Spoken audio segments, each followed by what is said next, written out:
very controversial, but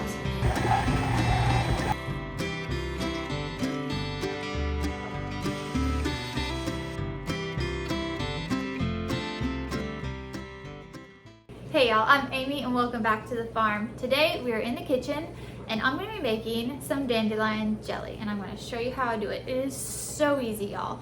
The only thing you need is obviously dandelions. You need 3 to 4 cups of dandelion petals. I'll go into that later. We're going to be using some sure gel pectin. We're going to use some lemon juice, and then you just need some jars with new lids because we're going to be canning the jelly that we make today. You don't have to can it, you can put it in the refrigerator. No need to can.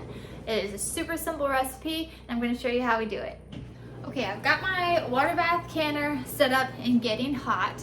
I've got out all my little jars and I'm about to put in some hot soapy water in the sink. But before I do that, I just realized that my sourdough is ready to be done. What I do is a long ferment for my sourdough bread. Usually I make it in the evening, the night before, and then I'll bake it the next morning. With how chilly it has been, it's taking longer to rise, like a good bit longer. So I've been making it in the middle of the afternoon and then baking it first thing the next morning. So that's what I'm gonna do. We're gonna go ahead and I'm gonna show y'all real quick, simple, easy, fast, how I make my sourdough sandwich bread, and then we're gonna move on to the simple, easy, fast dandelion jelly. Y'all okay with that? Is that good? That's what we're gonna do. Sourdough jelly. Okay, so in my mixer bowl here, I have 2 2/3 cups of warm water. I make a double recipe, which makes 2 loaves. I'm going to use 2 of these 1/3 cup. So I want 2/3 cup active sourdough starter.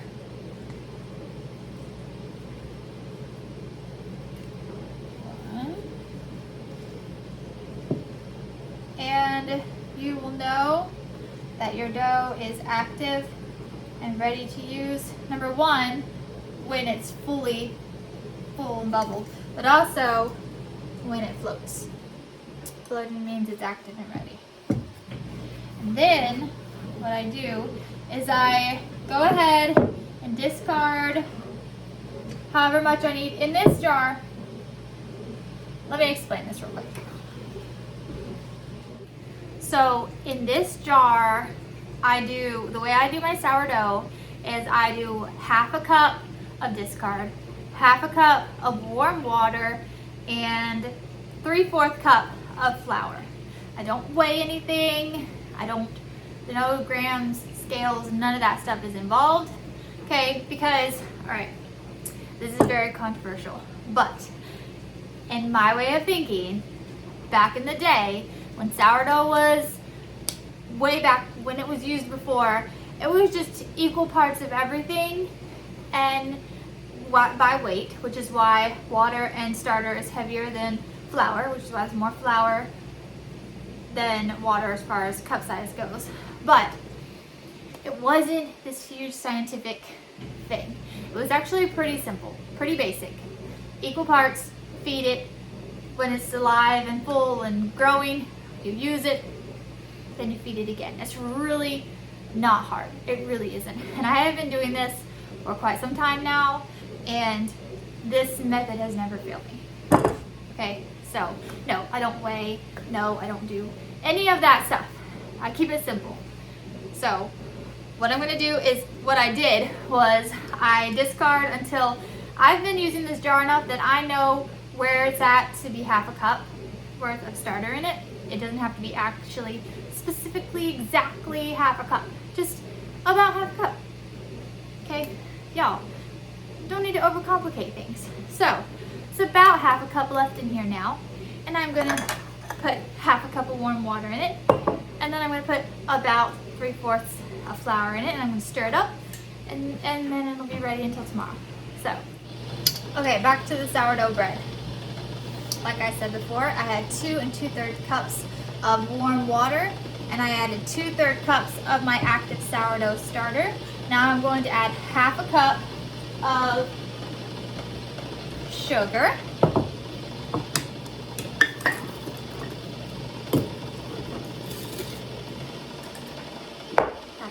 sugar. Okay, and we're going to take that over to our mixer.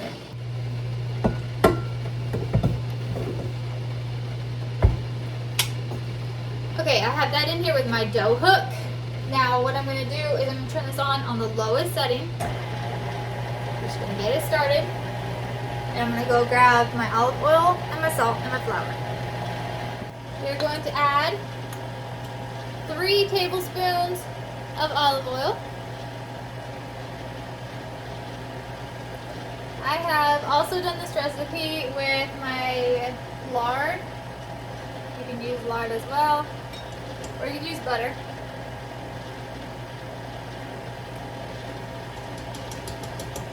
This recipe cooks at 350, so I feel comfortable using olive oil. 3 tablespoons of olive oil. 3 teaspoons of salt.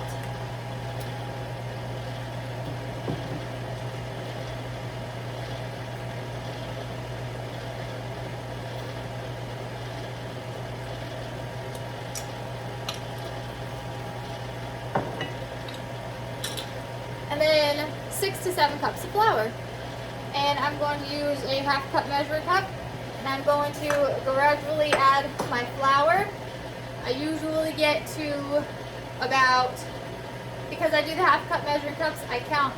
And I usually get to probably 6 of these, which, not 6 of these, 12 of these, which is 6 cups. Sometimes I add another, so I would be about 6.5 cups of flour is good for me.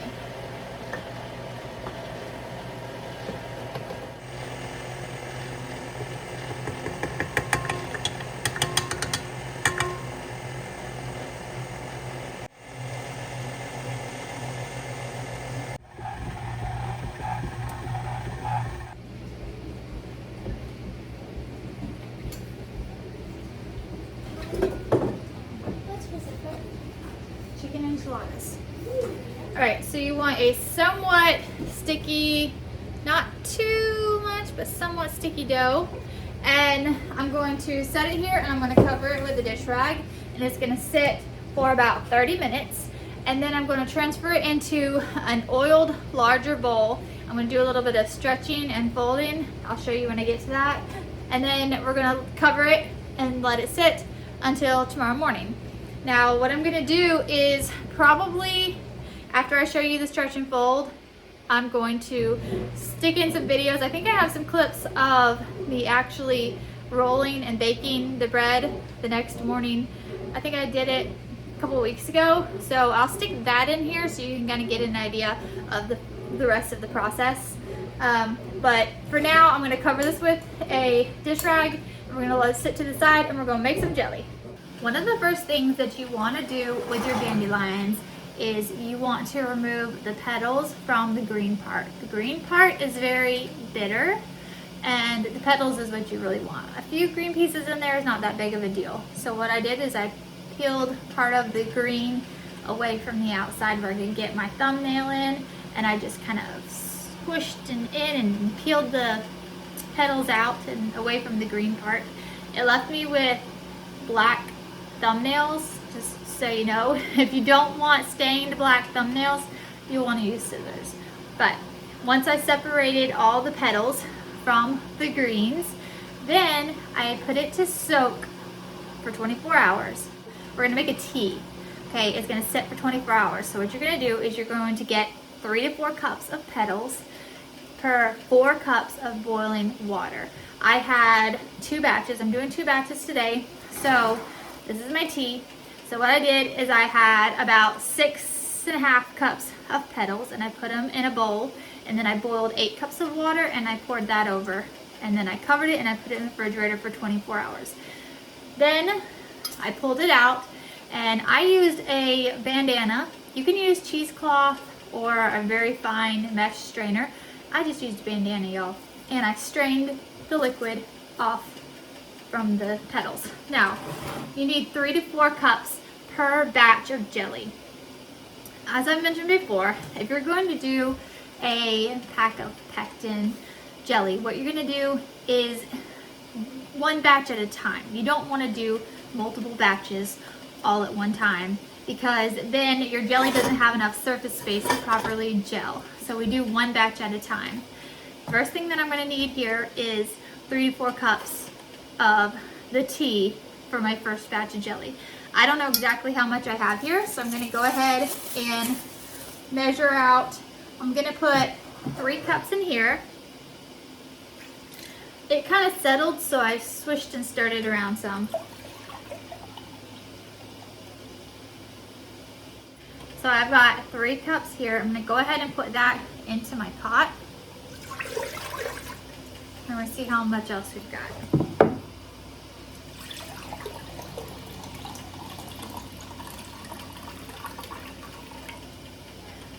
Okay, so this is 4 cups and just shy of 4 cups, and I've got a little bit left. So I'm gonna take this and pour the rest of this in here. That gives me 3 cups and a little bit for the first batch and 4 cups for the second batch. It doesn't really matter. You just need 3 to 4 cups. The exact measurement is not important. All right, so the next thing I'm gonna need is 2 tablespoons of lemon juice. So I picked this lemon off our tree. We have a lemon tree that is a ponderosa lemon. So the lemon juice is way more bitter, kind of more like a grapefruit flavor almost than actual lemon, but it's lemon juice. So I cut a hole in the bottom, and I'm going to squeeze out 2 tablespoons of lemon juice.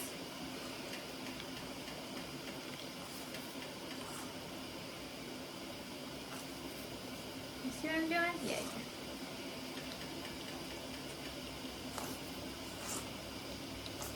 Okay, save the rest for the next batch. We're going to go ahead and add this lemon juice to our tea. And then I'm going to go ahead and turn it on to high, because we're going to bring this to a boil. And I'm going to go ahead and add my pectin. Once we bring this to a boil, we're going to add 4 cups of sugar. And then we're going to bring it back to a boil and boil it for 1 minute, and then remove it from the heat.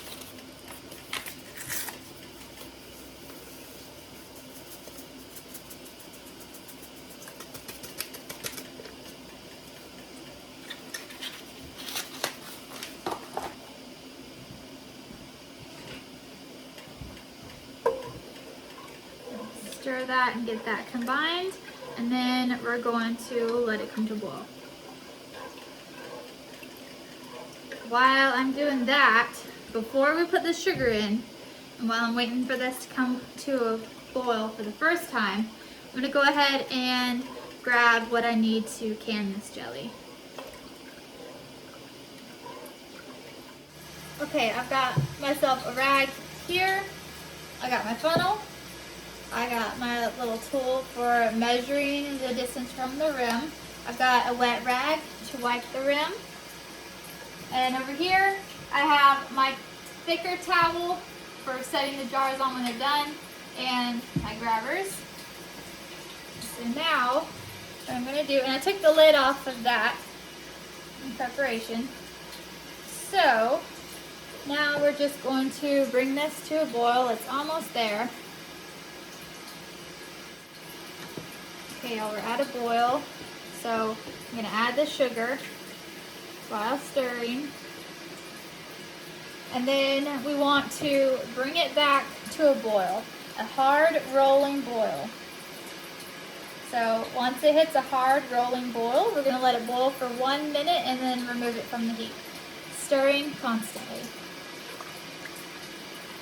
Now, the reason that my sink over there is running on lightly, about running, is because I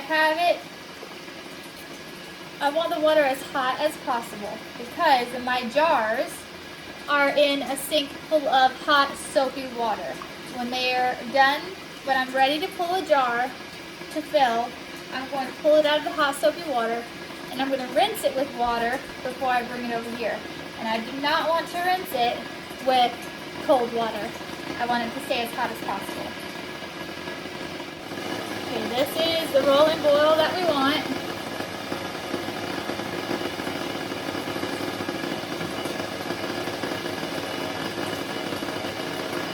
Do this for 1 minute.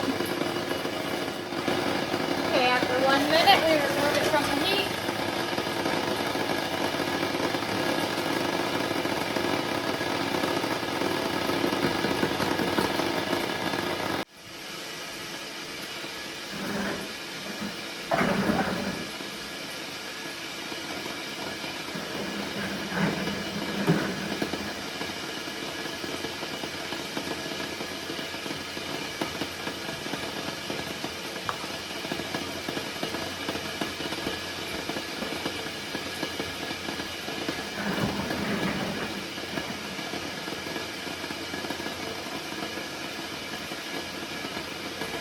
Got my ladle, y'all.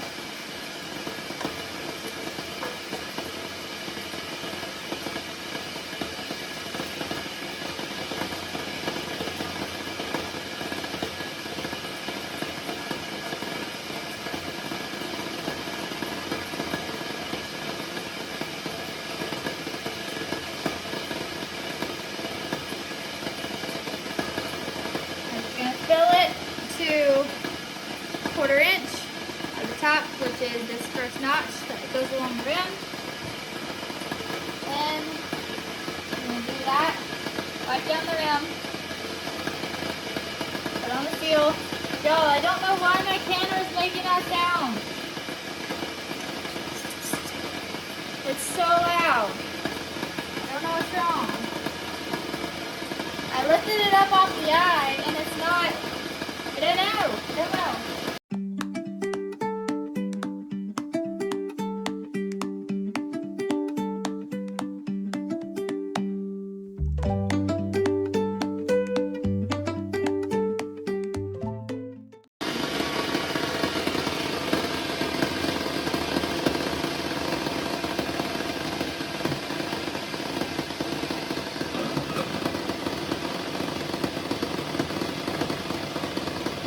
Okay, we're going to process for 10 minutes.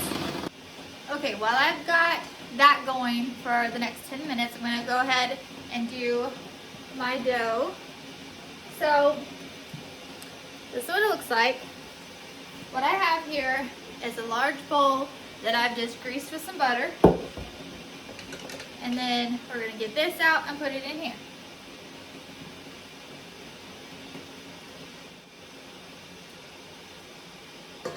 Okay.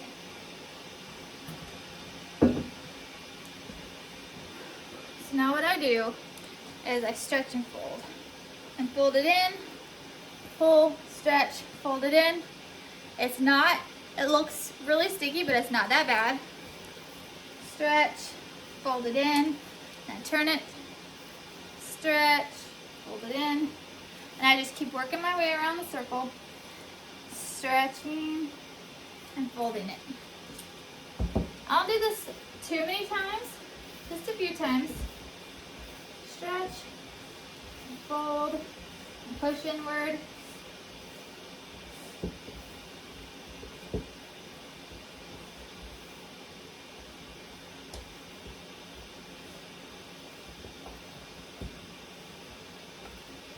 Okay, and then I just flip it over. You have that rounded ball of dough. And then I'm going to cover it with some plastic wrap. And it's going to sit right here till in the morning. Now, I'm going to put in here real quick a video that I took a little while back of the next process of what I do the following morning, so y'all can get a full idea of how I do this. And then you'll be right back here on the other side and we'll finish up this jelly.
Okay, we're gonna let that sit for just a minute and I'm going to grease my pans. I like to use cast iron pans. If you're interested in trying these, I have them in my Amazon store. The link is in the description. But I really like the crust that these pans leave on my bread. It's not like, the flavor is really good. The texture is really good and I like these pans. So I'm gonna use my kuni kuni lard. I lost my hands. Good job. But obviously, grease them with whatever you grease your cast iron with. For me, I just use my hands because I have them, so I use them. All right, there we go. Wash hands.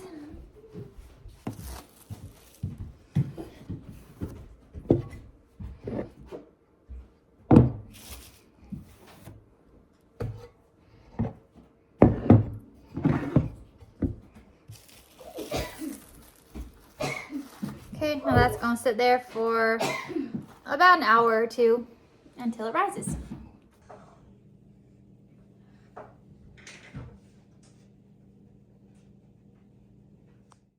Okay, after 10 minutes, we're gonna take this top off and we're going to just let it sit for just a minute. You don't wanna take boiling hot jars out of the thing and into the cold air immediately. So we're gonna take the lid off, leave that off for a few minutes. Then I'm gonna lift out the rack and I'm gonna let that sit for a few minutes and then we'll transfer the jars out onto the rag because again, cold jars or hot jars on cold counter surface, you don't wanna do that either. So I've got a folded towel here for that.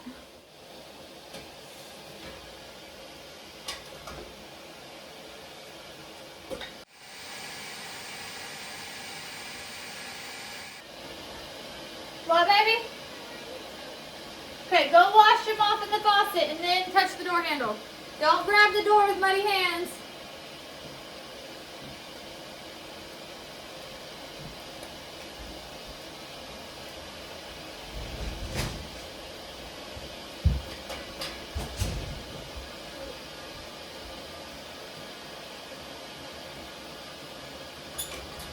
You grab the door with muddy hands anyway? Okay. Go in, listen, here, I'll pull your sleeves up for you and then go into the bathroom and wash off your hands, okay? You want to show everybody your hands? Hey, Joe, that's it. That's how I do it. It is so simple, so easy, and so pretty. I hope y'all enjoyed making jelly with me today and making bread with me today. And until next time, keep on the sunny side.